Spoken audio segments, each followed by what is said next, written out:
Welcome to exam विवेचना। तो दोस्तों, जैसा कि आप लोगों को पता है, हम अपने इस चैनल पर डिस्कस कर रहे हैं एचपीटीजीटी कमीशन के लिए महत्वपूर्ण पीवाईक्यू सीरीज़। तो जो ये पीवाईक्यू सीरीज़ है, आपकी प्रत्येक परीक्षा के लिए काफ़ी महत्वपूर्ण साबित होगी, तो ध्यान से आप इसे देखा करें।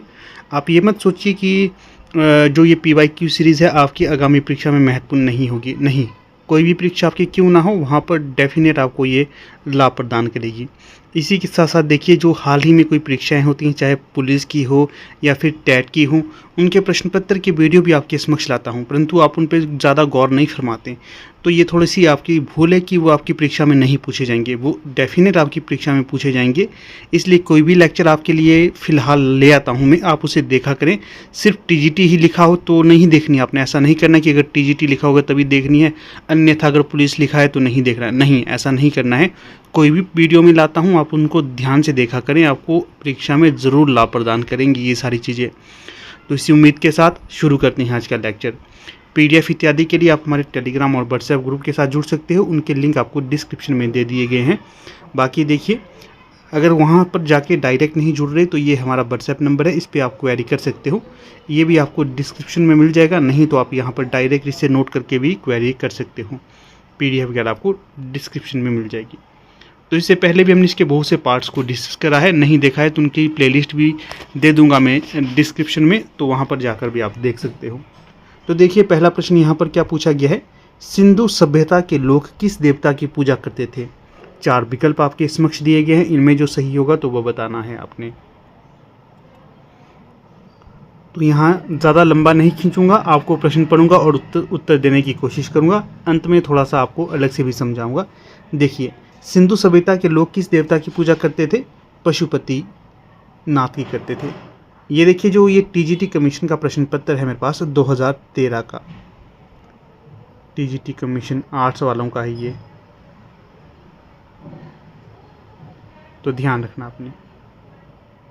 अगला देखिए, यहाँ पर भारत का कौन सा राज्य रबर का सर्वाधिक उत्पादन करता है। कर्नाटक, केरल, तमिलनाडु या महाराष्ट्र। तो केरल होगा यहाँ पर सही विकल्प। जितने भी प्रश्नों के उत्तर दे रहा हूँ ये ऑफिशियल आंसर की के आधार पर दे रहा हूँ, और ये किसके हैं, ये है आपके कमीशन का ऑफिशियल आंसर की पे। यहाँ पर आपको बता देता हूँ। देखिए, केरल पहले स्थान पे है, दूसरे स्थान पर तमिलनाडु है, कर्नाटक तीसरे स्थान पर है। अगर हम बात करें कि पूरी दुनिया में सबसे ज़्यादा रबर का उत्पादन कौन सा देश करता है, मलेशिया करता है। दूसरे नंबर पे है इंडोनेशिया और तीसरे नंबर पे है भारत। ये भी आप ध्यान रखना। फिर है प्रश्न संख्या 3, व्युत्पन्न जमा का अर्थ होता है। ये आपके पास आ गया है इकोनॉमिक्स के क्वेश्चन। व्युत्पन्न जमा का अर्थ क्या होता है। तो सही जो उत्तर हो जाएगा, डायरेक्ट उत्तर बता देता हूँ आपको। व्युत्पन्न जमा का अर्थ होता है एक बैंक के द्वारा बैंक के ग्राहक को दी गई जमाएं। ये होता है व्युत्पन्न जमा का अर्थ। फिर अगला प्रश्न है 4, इसमें क्या पूछा गया है। किसकी उक्ति है राजनीति शास्त्र का आदि और अंत राज्य है। राजनीति शास्त्र का आदि और अंत राज्य है, किसकी होगी ये। Laski, Garner, Sabine, Mountbatten. तो चौथे में जो सही विकल्प हो जाएगा तो वो होगा गार्नर की ये कथन होगा। किसका है, गार्नर का। चौथे का सही विकल्प हो जाएगा बी। फिर प्रश्न है 5, मुख्य रूप से भारत में यूरेनियम पाया जाता है कहाँ पर। मध्य प्रदेश, महाराष्ट्र, राजस्थान, झारखंड। कहाँ पर पाया जाता है यूरेनियम।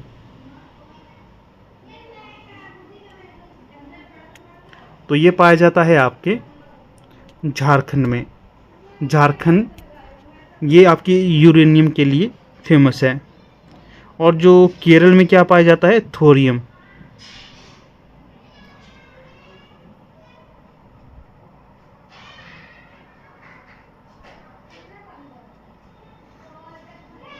अगला देखिए 6, इसमें क्या पूछा गया है। निम्नलिखित तत्वों में किसका निर्माण मनुष्य द्वारा किया जाता है। प्राकृतिक रूप से नहीं है ये मौजूद। Uranium, plutonium, thorium, polonium. छठे का सही विकल्प। तो जो प्लूटोनियम है ये मनुष्य के द्वारा बनाया जाता है, निर्मित किया जाता है। ये प्राकृतिक तौर पर उपलब्ध नहीं होता है, ये भी आपको ध्यान रखना है। फिर प्रश्न है 7, चट्टानों की घुलनशीलता किस क्षेत्र में प्रमुख है? बालू का प्रस्तर क्षेत्र में, ज्वालामुखी क्षेत्र में, चूना पत्थर क्षेत्र में, जलोढ़ निर्मित क्षेत्र में। सातवें में जो सही विकल्प होगा उसका चयन करना है। तो ये होगा चूना पत्थर क्षेत्र में, सातवें का बी, सातवें का हो जाएगा बी। फिर देखिए आठवां, खरीफ फसल की अवधि है। जो खरीफ फसल है इसका समय क्या है? जून से सितंबर, अप्रैल से जून, अक्टूबर से दिसंबर, जनवरी से अप्रैल। तो ये होगा जून से सितंबर। खरीफ फसल की अवधि है जून से सितंबर। अगला देखिए 9, इसमें क्या पूछा गया है? दक्षिणी पश्चिमी मानसून चलती है कब से? 9वें में जो सही विकल्प होगा वो बताना है।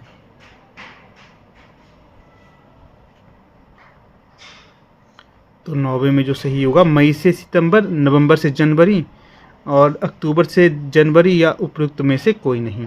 9वें में कौन सा होगा? 9वें में होगा ऑप्शन डी, उपयुक्त में से कोई नहीं।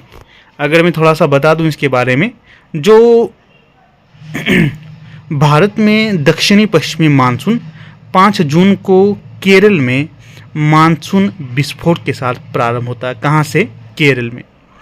एवं सितंबर में लौटना प्रारंभ कर 30 अक्टूबर को भारत के केरल राज्य को छोड़ देता है। केरल राज्य में सर्वाधिक 5 महीने, दिसंबर 5 महीने तक ये मानसून रहता है और भारत में कुल वर्षा का 74% वर्षा ये मानसून के अंतर्गत रहता है, इसलिए जो डी सही विकल्प होगा इसका। फिर प्रश्न संख्या 10, जब जहाज अंतर्राष्ट्रीय तिथि रेखा को पश्चिम से पूर्व पार करता है तो उसकी तारीख होती है। जब जहाज अंतर्राष्ट्रीय तिथि रेखा को पश्चिम से पूर्व पार करता है तो उसकी तारीख क्या होती है? 1 दिन बढ़ जाती है, 1 दिन घट जाती है, आधा दिन बढ़ जाती है, आधा दिन घट जाती है। 10वें में सही विकल्प तो ये होगा 1 दिन बढ़ जाती है। कब? जब जहाज अंतर्राष्ट्रीय तिथि रेखा को पश्चिम से, कहां से? पश्चिम से पूर्व पार करता है तब।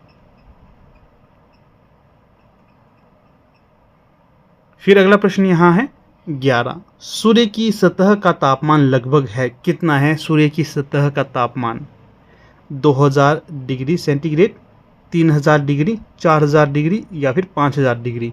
11वें में सही उत्तर होगा, उसका चयन करना है।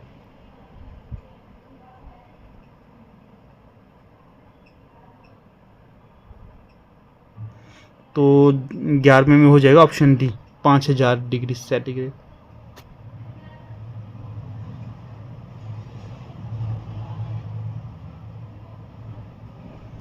अगला प्रश्न देखिएगा 12,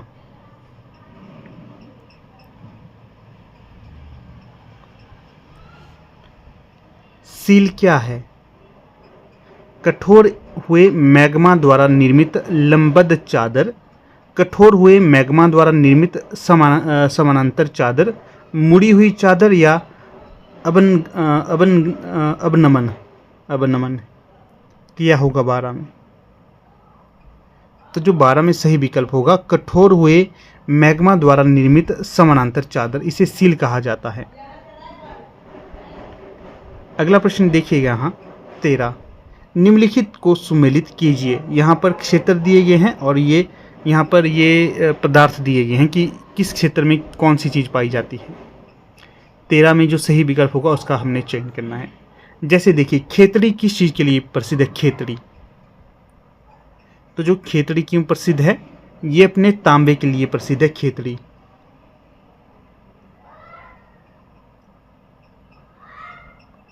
और निवेली, निवेली क्यों प्रसिद्ध है? निवेली लिग्नाइट कोयले के लिए, लिग्नाइट कोयला। इसके पश्चात जादूगोड़ा ये क्यों प्रसिद्ध है? तो जो जादूगोड़ा ये प्रसिद्ध है अपने यूरेनियम के लिए। और इसके पश्चात अगला जो है क्रुदेमुख, ये क्यों प्रसिद्ध है? क्रुदेमुख ये लौह अयस्क के लिए प्रसिद्ध है, लौह अयस्क के लिए। ठीक है, ये मिलान यहाँ पर सही होगा। एक का एक कहाँ है? 2 जगह है। और बी का 2 कहाँ है, बी का 2 यहाँ पर है, तो इसलिए सही विकल्प होगा ऑप्शन बी। बी का 2 तो यहाँ भी है। चलिए तब भी मैं बता देता हूँ, ए का 1 बी का 2। और जो हमने बताया था आपको जादूगोड़ा, जादूगोड़ा कहाँ है, जादूगोड़ा में क्या प्रसिद्ध है, यूरेनियम। जादूगोड़ा 3 का 4 कहाँ है, 3 का 4, हाँ ये देखिए ये निकल गया ना उत्तर। इस तरह से उत्तर निकाल देते हैं इजीली। फिर देखिए अगला प्रश्न 14, 2 समानांतर भ्रंशों के बीच उठे हुए भाग को क्या कहा जाता है। अवशिष्ट पर्वत, बलित पर्वत, ब्लॉक पर्वत, खंड पर्वत। इनमें से सही विकल्प क्या होगा 14 में। तो 14 का जो सही विकल्प होगा ये होगा ब्लॉक पर्वत कहा जाता है इसे। क्या कहा जाता है, ब्लॉक पर्वत। दो समानांतर भ्रंशों के बीच उठे हुए भाग को ब्लॉक पर्वत कहा जाता है। 14 का सी होगा उत्तर। फिर प्रश्न है 15, जोन स्ट्रेटा थ्योरी का प्रतिपादन किस भूगोल वेता द्वारा किया गया। Taylor, ब्लैंचार्ड, Herbertson, हार्टशॉर्न। इस तरह से उच्चारित कर सकते हैं आप अपने हिसाब से। देखिए 15 में सही विकल्प क्या होगा। जॉन स्ट्रेटा थ्योरी का प्रतिपादन टेलर के द्वारा किया गया था। ऑप्शन 15 का ए हो जाएगा सही। फिर है 16, इसमें क्या पूछा गया है, पेरिस किस नदी के किनारे स्थित है। पेरिस किस नदी के किनारे स्थित है। ओटावा, टाइन, सीन या इनमें से कोई नहीं। 16 में जो सही विकल्प होगा वो बताना है। जो पेरिस है ये आपके सीन नदी के किनारे स्थित है। पेरिस फ्रांस के अंतर्गत है ये, ठीक है। अगला है, किस जनगणना वर्ष में भारत में जनसंख्या वृद्धि ऋणात्मक हुई। अर्थात वो कौन सा जनगणना वर्ष था जब भारत में जनसंख्या वृद्धि नहीं हुई अपितु घटी। 1901, 1911, 1921, 1951। 17 में सही विकल्प बताइएगा। तो ये होगा 1921 में। 1921 में भारत में जनसंख्या वृद्धि नहीं हुई, घटी थी ये। 1921 में 251.32 मिलियन जनसंख्या थी, जो कि इससे पूर्व 1911 में 252.09 मिलियन थी, अर्थात 0.77 मिलियन की कमी हुई थी। तो ये आप ध्यान रखिएगा। अगला प्रश्न देखिए 18, इसमें क्या पूछा गया है। 18 में प्रश्न ये पूछा गया है, दक्षिणी गोलार्ध में सबसे बड़ा दिन होता है कब। 21 जून को, 22 मार्च को, 23 सितंबर को या फिर 22 दिसंबर को। कौन सा 18 में सही विकल्प होगा। 28 में होगा, 28 नहीं 18 में जो सही होगा तो वो होगा आपका ऑप्शन डी, 22 दिसंबर को दक्षिणी गोलार्ध में सबसे बड़ा दिन होता है।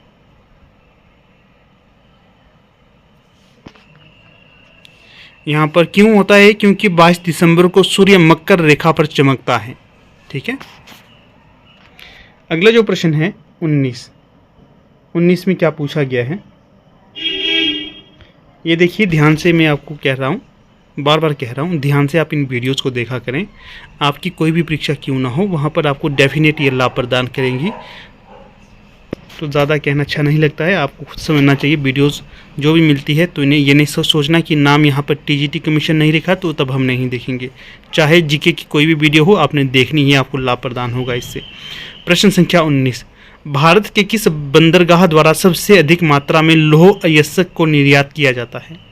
भारत के किस बंदरगाह द्वारा सबसे अधिक मात्रा में लौह अयस्क को निर्यात किया जाता है। मद्रास, विशाखापत्तनम, कोलकाता, मुंबई और मुरमगाम। विशाखापत्तनम और मुरमगाम। 19 में सही विकल्प बताना है। तो ये होगा विशाखापत्तनम और मुरमगाम, ऑप्शन डी।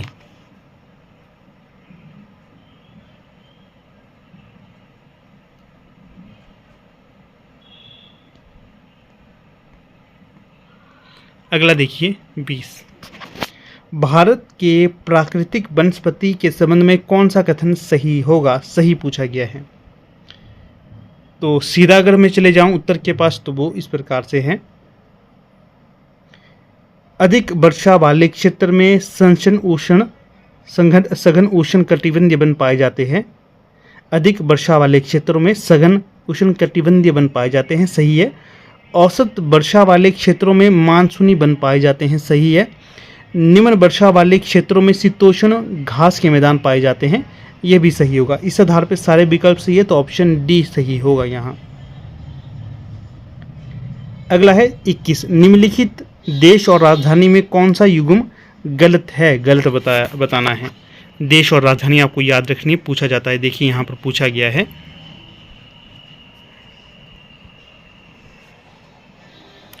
देखिए अगर हम जाएं यहाँ पर, चेकोस्लोवाकिया की राजधानी क्या है, पराग बताई गई है, तो सही है। डेनमार्क की राजधानी क्या बताई गई है, कोपेनहेगन, ये भी सही होगी। इथियोपिया की राजधानी क्या बताई गई है, सूबा। सूबा इथियोपिया की राजधानी नहीं है। सूबा किसकी राजधानी होगी, फिजी की। फिजी की राजधानी है सूबा। और इथियोपिया की राजधानी क्या होगी, इथियोपिया की राजधानी है आपकी अदिश अबाबा।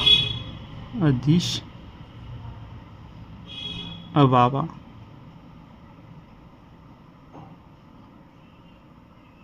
और कोरिया की राजधानी क्या है, प्योंगयांग, ये भी सही है। फिर देखिए 22, संसार की छत किसे कहा जाता है, हिमालय पर्वत को, रॉकी पर्वत को, मेक्सिको पठार को, पामीर पठार को। 22 में सही विकल्प बताइएगा।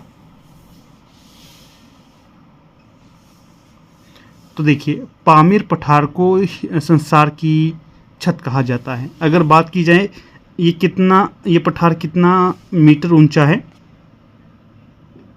4500 मीटर ऊंचा है ये।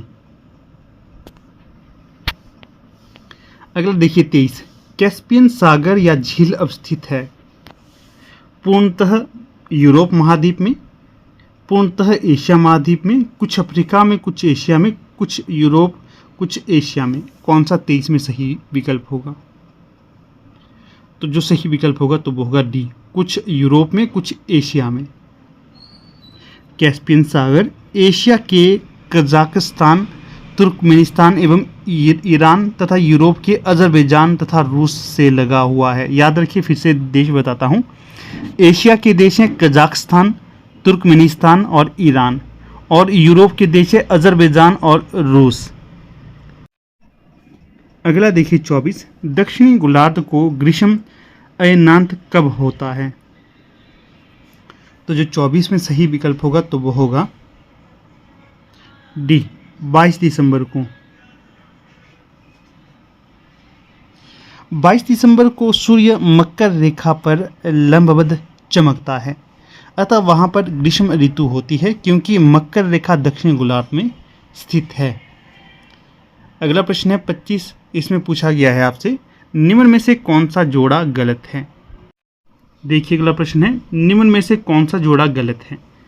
तो यहाँ पर आपको गलत जोड़े के बारे में बताना है। यहाँ पर आपके समक्ष 4 विकल्प दिए गए हैं, तो जो इसमें असुमेलित होगा तो वो कौन सा है। ये देखिए आइसोहाइट, ये वर्षा के साथ सुमेलित है, सही है। आइसोबार्स, ये आपके दबाव के साथ सही है। आइसोथर्मस, ये आपके तापमान के साथ जुड़ी हुई है। और आइसोहेल्स, ये आर्द्रता के साथ नहीं, ये आर्द्रता के साथ नहीं, सूर्य के प्रकाश वाले स्थानों को मिलाने वाली रेखा है, इसलिए ये यहाँ पर गलत होगी। आर्द्रता के साथ नहीं, सूर्य के प्रकाश वाले स्थानों को मिलाने वाली रेखा है। ये सारी रेखाएं याद रखना आपने। तो देखिए कुछ इस प्रकार से लेक्चर था हमारा ये। लगभग हमने यहाँ पर 25 प्रश्न डिस्कस किए आपके साथ, थोड़े से तथ्य आपको अलग भी बताए। मुझे पूर्ण आशा है कि ये आपके लिए फ़ायदेमंद साबित हुए होंगे। तो वीडियो को समाप्त करने से पहले एक प्रश्न आपको छोड़ देता हूँ। आपने प्रश्न संख्या 26 का उत्तर बताना है। इसका सही उत्तर क्या होगा। पौधे की उपज के लिए कौन सी मृदा सबसे अच्छी होती है। नेक्स्ट वीडियो में आपको इसका उत्तर मिल जाएगा, बाकी थोड़ा सा आगे आपको करवा देता हूँ। और यहाँ देखिएगा, यूनेस्को सूची में शामिल भारत के विश्व धरोहर स्थल, ये आपको करवा देता हूँ। BBI है, यहाँ से आपको प्रश्न पूछा जाएगा परीक्षा में, देख लेना। इस सूची में भारत के कुल 43 धरोहर शामिल हैं, जिसमें 34 किसके हैं? सांस्कृतिक धरोहर स्थल हैं, 7 प्राकृतिक धरोहर स्थल हैं और 1 मिश्रित धरोहर स्थल शामिल हैं। ये हम देख लेते हैं कहाँ पर, कब, किस राज्य का है, ये भी बता देते हैं आपको। जैसे कि सांस्कृतिक के जो 34 है वो देख लेते हैं। आगरा का किला उत्तर प्रदेश में है, 1983 में से शामिल किया गया था। अजंता की गुफाएं महाराष्ट्र में 1983 में शामिल किया गया था। एलोरा की गुफाएं महाराष्ट्र में है, 1983 में शामिल किया गया था। ताजमहल उत्तर प्रदेश में है, 1983 में शामिल किया गया था। सूर्य मंदिर जो कोणार्क में है, ये उड़ीसा में है, 1984 में शामिल किया गया था। महाबलीपुरम में स्मारकों का समूह, ये तमिलनाडु में है और 1984 में शामिल किया गया था। गोवा के चर्च और कॉन्वेंट, ये गोवा में है और 1986 में इन्हें शामिल किया गया था। खजुराहो स्मारकों का समूह, ये मध्य प्रदेश में है और 1986 में शामिल किया गया था। हम्पी में स्मारकों का समूह कर्नाटक में है, 1986 में शामिल किया गया था। फतेहपुर सीकरी उत्तर प्रदेश में है, 1986 में शामिल किया गया। पट्टादकल में स्मारकों का समूह, ये कर्नाटक में है और 1987 में शामिल किया गया था। एलिफेंटा की गुफाएं महाराष्ट्र में है, 1987 में शामिल किया गया था।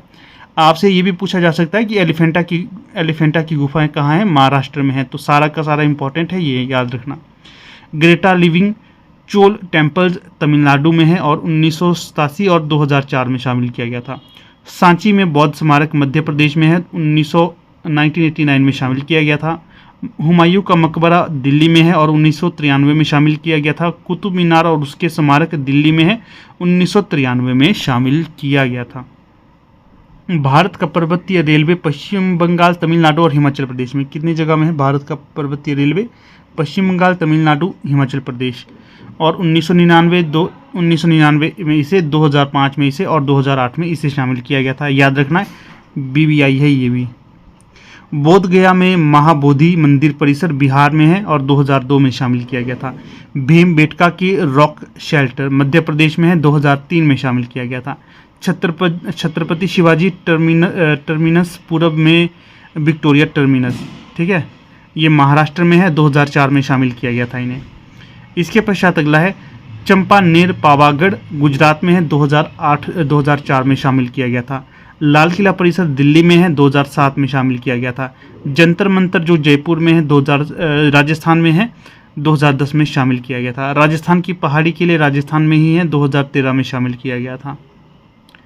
और फिर है रानी की बाब अर्थात रानी की बावड़ी पाटन गुजरात में है, 2014 में से शामिल किया गया था। नालंदा महाविहार का पुरातत्व स्थल बिहार में है, 2016 में शामिल किया गया था।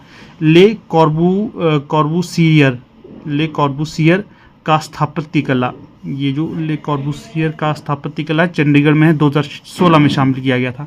अहमदाबाद का ऐतिहासिक शहर गुजरात में है, 2017 में शामिल किया गया था। मुंबई के Victorian Gothic and art deco ensembles, ये मुंबई में है, 2018 में शामिल किया गया था। फिर है आपका जयपुर शहर, ये राजस्थान में है, 2019 में शामिल किया गया था।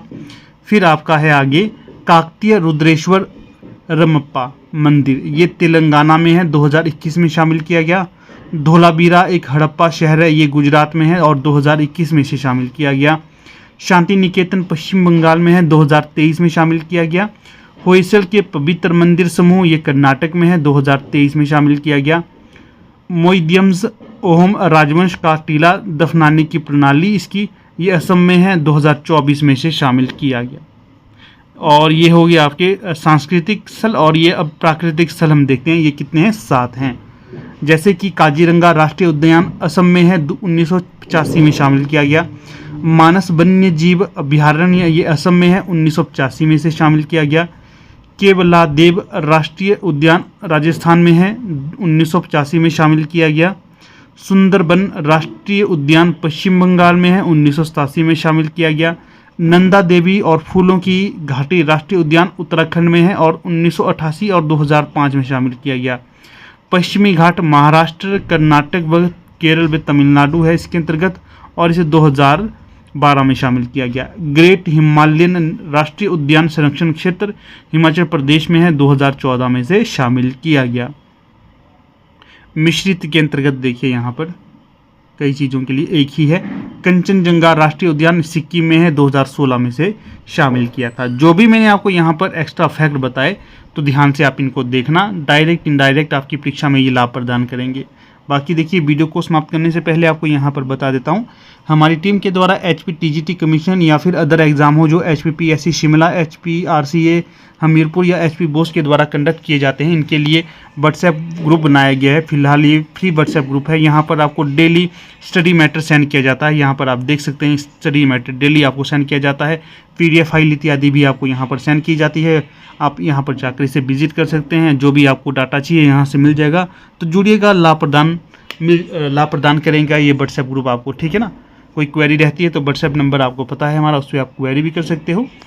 तो 500 कैंडिडेट जब तक जुड़ जाते हैं तब तक ये ग्रुप फ्री है, उसके पश्चात ये पेड हो जाएगा। बाकी आपकी मर्जी है, जो भी आपको ठीक लगे आप कर सकते हो। धन्यवाद।